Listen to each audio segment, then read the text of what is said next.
Hi,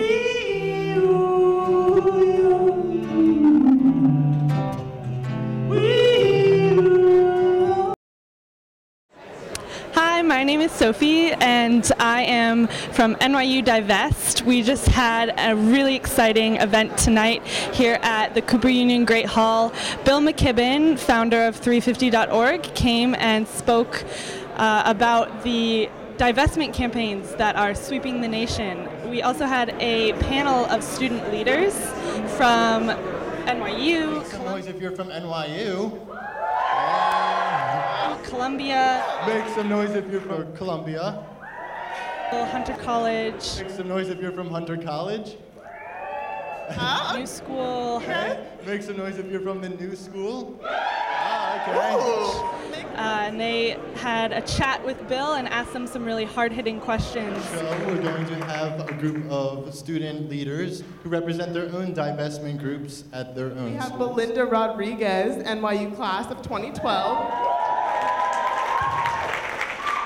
We have Chris Cruz, third-year PhD at the New School of Social Research.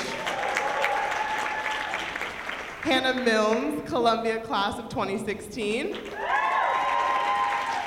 Joe Shortsleeve, Columbia class of 2013. And last but not least, we have Essie Lenchner, Hunter College class of 2013. On where we move forward from here on the divestment campaigns. My first question to open us up is coming from the only student here and coming from public school. I wanted to ask, what do you think are the differences between public and private schools, and specifically how should divestment campaigns be different? One answer is that they're less different than they used to be, okay? And that's for a bad reason. We give a lot less public support now to public education than we used to, and so increasingly public education is becoming privatized, and most of our public institutions now have significant endowments and portfolios to one extent or another of their own. But there are also great opportunities to help with this extracurricular, as it were, pressure campaign.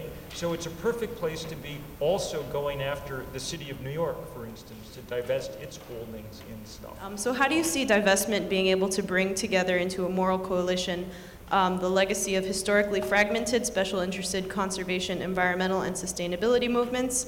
And what does having a common enemy show caring citizens about our common values and visions? Yeah, this does very much riff on what I was just saying. In a sense, look, I spent much of the day working, out talking with trade unionists today, who are getting more and more involved in these environmental fights. The unions I was talking to today have a large percentage of immigrant members, okay? So one of the things they're working hard on is immigration reform, and it's one of the things that we need to be working hard on in the environmental movement and are starting to. But then I was showing them those pictures that I showed you tonight from around the world, and they were like, "Wow, that's where I live. That's where I came from." I started to understand this on a different level. We begin to build sort of solidarity, not just within people in the United States, but all. I mean, this is the first real global problem there ever was, and it's going to require a really global solution. So when I and my fellow Barnard Columbia students went to do the math tour, there were approximately 50 college campuses that were involved in divestment campaigns. And now we've joined more than 200 other schools in the fight for responsible investments, which is super exciting. Definitely. So the tour undoubtedly was the catalyst for this growing movement. And I'm curious to know, what tools can you recommend for being that catalyst as students and community members try to spread the divestment movement to their campuses and so on? Sure. The thing to remember, I think the thing to remember in some ways about organizing is you're not trying to convince yourselves, you're trying to convince other people who don't already necessarily agree with everything you think about the world, right? One of the good things about a college campus is that it's very open to logic and reason and things like mathematics, you know? And you can make that case in those ways, and the people who can help you make it are there in the physics lab and in the chemistry lab, okay? There's people who've been laboring away for 20 years trying to explain what it is that's going wrong, and though just by personality, most scientists are, you know, not likely to be the very first to the barricades, you know, you can bring them on board in powerful ways. When you're thinking about dealing, at least at first, with like boards of trustees and things, you got to think about what interests them. So one of the, you know, they may not be moved purely by appeals to morality, you know. If they were, they might not have spent their lives in the hedge fund industry, okay? But, you know, they understand other language. If you say to them, look, Columbia spent a lot of money building this brand as a kind of sustainable institution that cares about greenness, you're going to just toss it all down the toilet. And then you can say to them, you know what?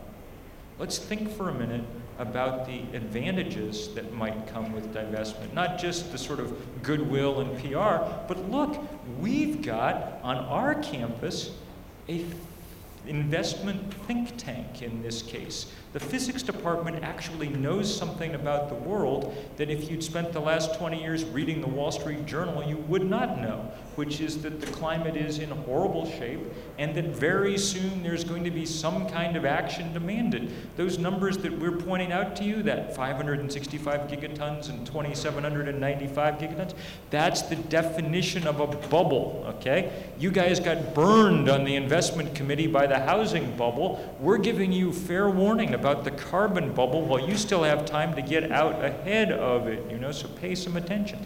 There are lots of different ways to make these kind of arguments, along with the overpowering and most important moral argument that we need consistently and constantly to make. But you'll figure out the ways to do it, and you'll figure out the mix of good humor and stern, I was telling people beforehand, I've talked with kids at least 2 colleges whose boards of trustees happen to be meeting on Valentine's Day next week. So they're each planning separately, came up with the idea for they're going to have give their trustees, like flowers and candy and say, break up with fossil fuels, be our Valentine.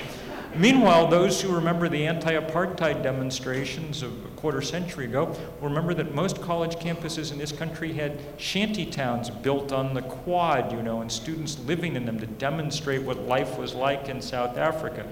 If the Board of Trustees says no in the spring, then by fall, we're going to need, refugee camps out on college quads so that people are forced to see what now hundreds of millions of human beings have to endure because of climate change. Those are, the kind of mix of tactics and creativity and things that one will need to bring to this fight. And the good news is, everybody's completely up to figuring out all kinds of good stuff. 350 Phil, who is, you saw, fixing the computer for me, is our, in charge of our divestment campaign in this country. There's, 4 or 5 of us working on it as hard as we can. We're trying everything, but, we're not 234 college campuses. We're not really organizing anything, which is good because it means that hundreds of ideas will be bubbling up. And we now have, happily, all these tools to connect them easily. Everybody can learn from everybody's good ideas right away. One of the things that's really clear already on campuses is don't forget about the alumni. If you look at a college from a distance without sort of any emotional attachment to it, it's a little unclear what it is exactly. So take Harvard. Harvard, in 2006, the 5 people who ran the endowment made more money than the entire faculty of Harvard combined, okay? So it's not clear, really, whether my alma mater is an institution that has a development office or whether it's a hedge fund that has a kind of university attached to it, to kind of justify its existence and make things, tax deductible. And so the alumni are a crucial part of all this, those of you who are alumni know that your college retains an active interest in you after graduation and sends you an envelope at least annually, you know. Use it, you know, and encourage people to use it to say, we want to have full pride in our alma mater. Make sure, I have no doubt that you'll divest. Make sure that you'll divest, and if you do, I'll send you a much more generous contribution next year when you send me your envelope, you know. So specifically, just to give the question some focus, we brought up South Africa. Divestment in that campaign was an important part of the anti-apartheid movement, and we talk about it a lot, which is great, but there were lots of other extremely important parts, like labor struggles, boycotts, even armed struggle in the South Africa movement. Who should we join? What kind of movement do we want to be? We're at a really formative moment politically, and I think this is something that we should all think about, but I'd love to hear your opinion. Well, and I have no monopoly on opinion on this. I don't think, in this case, armed struggle is a good idea, okay? So I would cross that one off the list. On the other hand, I do think we're going to need much more use of nonviolent civil disobedience going forward. It's not the only tool in the activist toolbox, and you don't want to use it over all the time because then it gets dull like any other tool, but it's a good one. Keep your eyes open at 350.org and save up a little bail money for this summer, okay? We've got a couple of things that we may need your help with in a slightly more, but it's gonna take a lot of different stuff.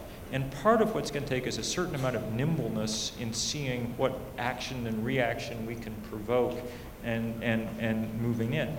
You know, some of it's going to be legislative. I mean, one of the things we've got to do is figure out finally how to put a price on carbon someday to begin to, you know, get change on that scale. But we can't do that now because there's too much power in the way to really allow it to happen. That's one of the things we're trying to, so some of the work we're trying to do, just as in South Africa, is to move impossible forces out of the way so that forces of some moderation, maybe people more temperate than me, can figure out how to do some of the things that in the end have to get done. For the moment, though, I think it's really important that those of us who are in this mood take this fight hard at the powers that be, okay? We've learned for 25 years that asking isn't getting it done. So we better do a little more than just repeat the same thing over and over and over again. And that's a really, but you guys will have as many answers to this as I will. But as I say, keep your eye on 350.org website. So at the New School, we're a little unusual in that we've had an investment committee for a few years working on investment. We have faculty, we have board of trustee members and students all sort of sitting at the table talking. But one of the challenges that I've seen, and I suspect many people here have run into, both whether you're organized actively or not, is how do we reach out to those 5 or 10 or 20 or 30,000 students on our campus who, you know, from a moral perspective or an ethical perspective or a common sense perspective, we want to think, well, yeah, you should all care about this, but for some reason when it comes time to, you know, show up to the events, to do the work, they aren't there. They're not putting that commitment in. So how do we go from your experience, particularly over the last year or two, organizing, meeting with a lot of people, how do we actually get the turnout, get the feet on the ground, get the numbers in the seats, and get the people that are actually doing the work? Like, what are the strategies that you've seen that really help to make the ideas translate into more than just ideas and into action?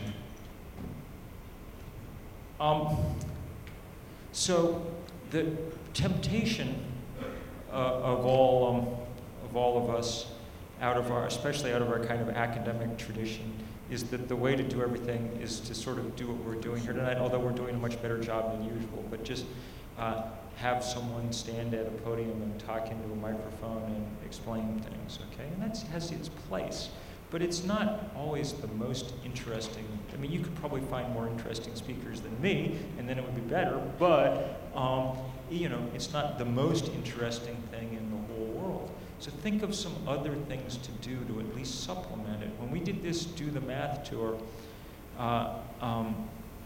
we used a lot of video, so there were lots of voices up, and we'll have lots of video for you guys to show. We'll have a sort of concert film of that you can show within a couple of weeks. The folks who are making it are here tonight, you know. We had lots of music. We had big diversity of voices, and we went straight into, the evening was called the Do the Math tour, and then afterwards we had what we called aftermath parties, all over the place that were, combination bacchanal and organizing opportunity, so it was, those are, just some of the, but think of ways to illustrate things to casual observers, because that's largely what they are going to be. That's why the shanty town on the quad was such a good thing, Think of ways to do that, but don't despair either at getting everybody on board. There's no democracy on Earth, and campuses really aren't even particularly democracies usually, but there's no democracy on Earth that requires 51% of people to get something done. 5% of people highly motivated about something get something done.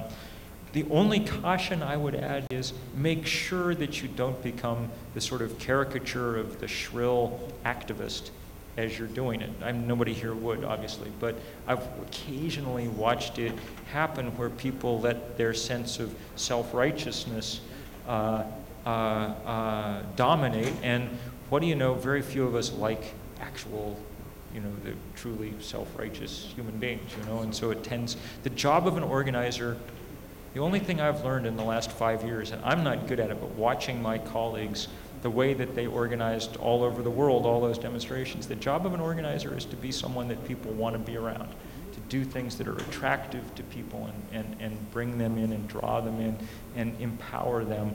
What we quickly learned at 350 was empower people to the maximum degree possible.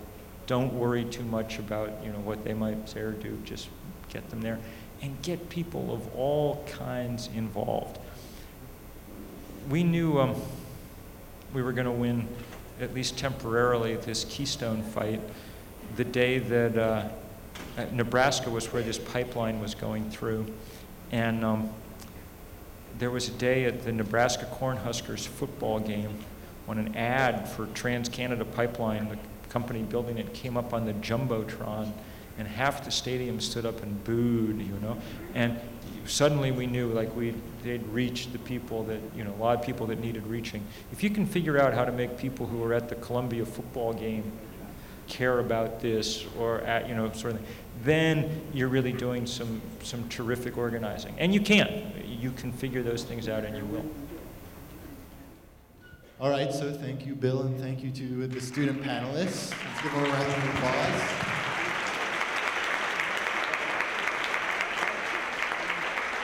The discussion was riveting, and I think everyone had a really great time. We were so proud and to have Bill here.